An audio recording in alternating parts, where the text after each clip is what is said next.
আমরা সবাই জানি ইংরেজি উচ্চারণ মাঝে মাঝে কতটা কনফিউজিং হতে পারে তাই না?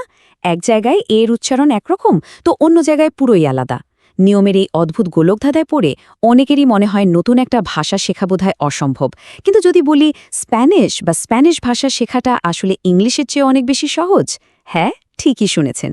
আজকে আমরা এমন একটা জাদুকরি ট্রিক নিয়ে কথা বলবো যেটা দিয়ে স্প্যানিশ উচ্চারণ একদম জলের মতো পরিষ্কার হয়ে যাবে। ভাবুন তো, নেটফ্লিক্সের ফেভারিট স্প্যানিশ সিরিজ বা ফুটবল ম্যাচের ধারাভাষ্য সবকিছুই কিন্তু হাতের মুঠে চলে আসতে পারে। মাত্র কয়েকটা শব্দ দিয়েই আজ থেকে স্প্যানিশ বলা শুরু করা সম্ভব। স্ক্রিনের প্রশ্নটা একটু দেখুন তো, স্প্যানিশ কি ইংলিশের চেয়েও সহজ? সত্যি বলতে উত্তরটা হলো হ্যাঁ, একদম তাই। কারণ স্প্যানিশ ভাষা অবিশ্বাস্য রকমের লজিক্যাল। ইংরেজিতে আমরা প্রায়ই একটা ট্রান্সলেশন ট্র্যাপ বা অনুবাদের ফাঁদে পড়ে যাই, যেখানে বানানের সাথে উচ্চারণের কোনো মিলই থাকে না। কিন্তু স্প্যানিশে এই ঝামেলার কোনো অস্তিত্বই নেই। এখানে ঠিক যা দেখা যায় ঠিক সেটাই বলা হয়, কোনো লুকোচুরি নেই। এই চমৎকার লজিকটা একবার ধরতে পারলে পরবর্তী ট্রাভেলের সময় স্পেনের কোনো রাস্তায় বা মেক্সিকোর কোনো ক্যাফেতে কথা বলাটা জাস্ট ব্যাপারই না। পার্থক্যটা আসলে কোথায় সেটা এই স্লাইডে খুব সুন্দরভাবে বোঝানো হয়েছে। বাম দিকে একটু খেয়াল করলে দেখবেন ইংরেজি ভাওয়েল বা স্বরবর্ণগুলো কিন্তু অনেকটা বহুরূপী বা ক্যামেলিয়নের মতো।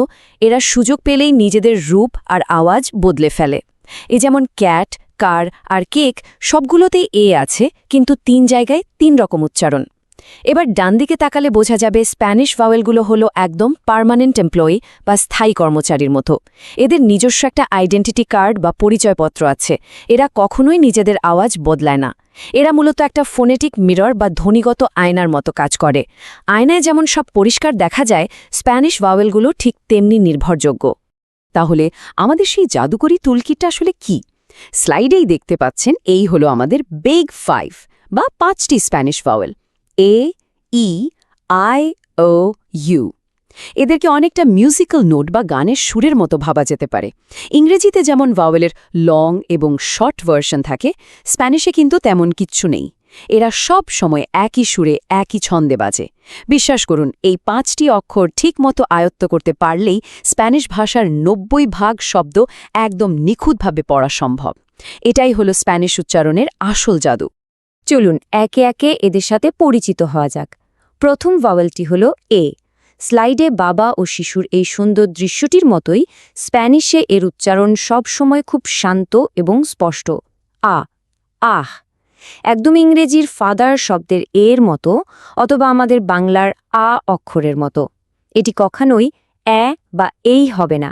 সবসময় সব জায়গায় এর একটাই পরিচয়, আ। স্প্যানিশ ভাষার যে কোনো শব্দে এ দেখলেই চোখ বন্ধ করে আ উচ্চারণ করে ফেলা যায়। এর পরে স্লাইডটা দেখুন, এখানে রয়েছে ই। স্প্যানিশ ভাষায় এর উচ্চারণ সবসময় এ, এ। ঠিক যেমন ইংরেজি এলিফ্যান্ট শব্দের শুরুতে আমরা এ উচ্চারণ করি, অথবা একদম আমাদের বাংলার এ অক্ষর। এর কোনো পরিবর্তন নেই, কোনো ব্যতিক্রম নেই। এই সিম্পল নিয়মটা মনে রাখলে স্প্যানিশ বলা যে কতটা ন্যাচারাল হতে পারে সেটা একটু পরেই আমরা দেখব। এবার আসা যাক আইতে। আর এখানে যে বিষয়টা সবচেয়ে ইন্টারেস্টিং তা হল, স্প্যানিশে আয়ের উচ্চারণ কিন্তু কখনোই আই নয়, বরং এটি সবসময় ই সাউন্ড তৈরি করে। ঠিক যেমন ইংরেজি সি শব্দের উচ্চারণ, অথবা আমাদের খুব পরিচিত বাংলার ই। সুতরাং স্প্যানিশে আই মানেই একদম পরিষ্কার একটা ই সাউন্ড। এখানে কনফিউজড হওয়ার কোনো সুযোগই নেই। আমাদের 4 নম্বর ভাওয়েলটি হল ও। এটিও খুব দারুণ এবং রিলায়েবল। স্প্যানিশে ও সবসময় ও সাউন্ড দেয়। ইংরেজি বোট শব্দে যেমন আমরা ও উচ্চারণ করি, ঠিক তেমনি, বা বাংলার ও। এটি কখনোই অ বা আও সাউন্ডে পাল্টে যায় না।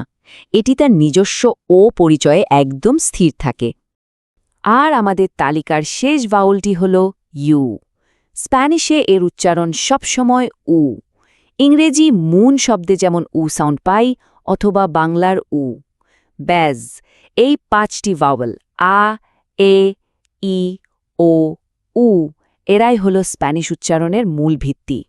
এর মাধ্যমে আমাদের ফনেটিক মিরর বা ধ্বনিগত আয়নার কনসেপ্টটা একদম কমপ্লিট হল। ব্যাপারটা বেশ চমৎকার, তাই না? আচ্ছা, এখন এই স্লাইডটি বেশ ইন্টারেস্টিং। কিভাবে আমরা এই ভাওয়েলগুলো ব্যবহার করে একদম নতুন শব্দ তৈরি করব? প্রথম ধাপ হল আয়নাকে বিশ্বাস করা। মানে ট্রাস্ট দ্য মিরর, যা দেখা যাচ্ছে ঠিক তাই বলা। আর দ্বিতীয় ধাপ হল শব্দগুলোকে লেগো ব্লকসের মতো একসাথে জোড়া লাগানো। আমরা জানি ইংরেজিতে অনেক গোস্ট লেটার বা অনুচ্চারিত অক্ষর থাকে। স্প্যানিশে তেমন কোনো ভুতুরে ব্যাপার-স্যাপার নেই। এখানে জাস্ট সিলেবল বা শব্দের অংশগুলোকে লেগোর মতো পাশাপাশি বসিয়ে দিতে হয়। চলুন প্র্যাকটিক্যাল একটা উদাহরণ দেখি। স্লাইডে লেখা শব্দটি হল CAS। ইংরেজিতে হয়তো এটাকে ভুল করে কেসা বলে ফেলা হতো, যেটা শুনতে বেশ রোবটিক লাগত। কিন্তু স্প্যানিশ লজিক কি বলছে? আমরা আগেই দেখেছি এর উচ্চারণ সবসময় আ। তাহলে কা আর সা লেগো ব্লকের মতো জুড়ে দিলে কি হয়? কাসা। কাসা মানে হল বাড়ি বা হাউস। স্প্যানিশে বলতে গেলে ঠিক যা দেখা যায় সেটাই উচ্চারণ করা হয়, কোনো কনফিউশন নেই। এবার এই শব্দটার দিকে তাকাই, আমাদের সবার পরিচিত বানানা।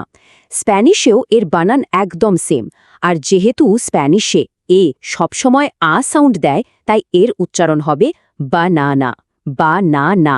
এখানে ফোনেটিক মিরর বা ধ্বনিগত আয়না একদম নিখুঁতভাবে কাজ করছে। যেমন বানান ঠিক তেমন উচ্চারণ, কোনো কিছু মনে রাখার এক্সট্রা প্রেশারই নেই। আমাদের পরে লেগো ব্লক শব্দটি হল মেসা। একবার কল্পনা করা যাক, স্পেনের মাদ্রিদের কোনো এক সুন্দর রৌদ্র জল ক্যাফেতে বসে কফি খাওয়ার জন্য একটা টেবিল খোঁজা হচ্ছে। স্প্যানিশে এই টেবিলকেই বলে মেসা। আমরা শিখেছি ই মানে এ আর এ মানে আ, তাহলে মি মানে মে আর সা মানে সা মিলে হলো মেসা, মেসা। টেবিল খোঁজার কাজটা কিন্তু এখন অনেক সহজ হয়ে গেল, তাই না? কতটা সুন্দর আর সাবলীল এই উচ্চারণ। চলুন আর একটু সামনে এগোই আর দেখি কিভাবে এই নিয়মটা আরও বড় শব্দে কাজ করে। শব্দটি হল লিব্রো, যার মানে বুক বা বই। আসুন এটাকে একটু ভেঙে দেখি। এল এর পর আই আছে, যার মানে হল ই, লি, আর আর এর পর ও আছে, যার মানে ও, ব্রো। দুটো ব্লক একসাথে যোগ করলে হয় লিব্রো, লিব্রো। দেখাই যাচ্ছে স্প্যানিশে যা লেখা থাকে ঠিক সেটাই উচ্চারিত হয়, আমাদের বাংলা ভাষার মতোই। এর উচ্চারণ একদম সুনির্দিষ্ট এবং দারুণ যৌক্তিক। আর এই স্লাইডটি আমাদের আজকের আলোচনার মূল কথাটি খুব সুন্দরভাবে তুলে ধরেছে।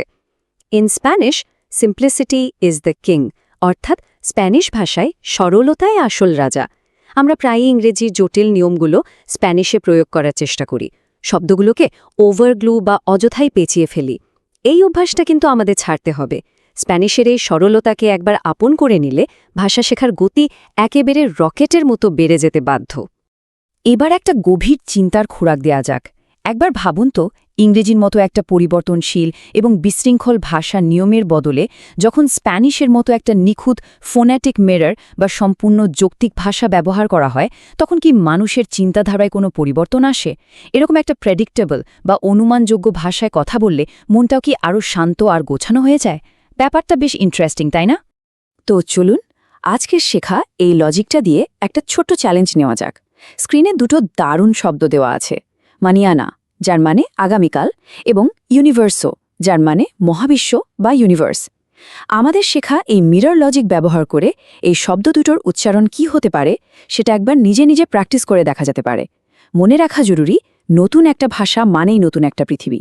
আজ শেখা এই সিম্পল নিয়মটা হয়তো আগামীকালের নতুন কোনো সুযোগের দরজার চিরতরে খুলে দিতে পারে। এই প্রশ্নটি আজ ভাবনার জন্য রেখে গেলাম। ইনসাইট হাইভের সঙ্গে থাকুন, ভাষা শেখা হোক আরও সহজ ও আন্তর্জাতিক।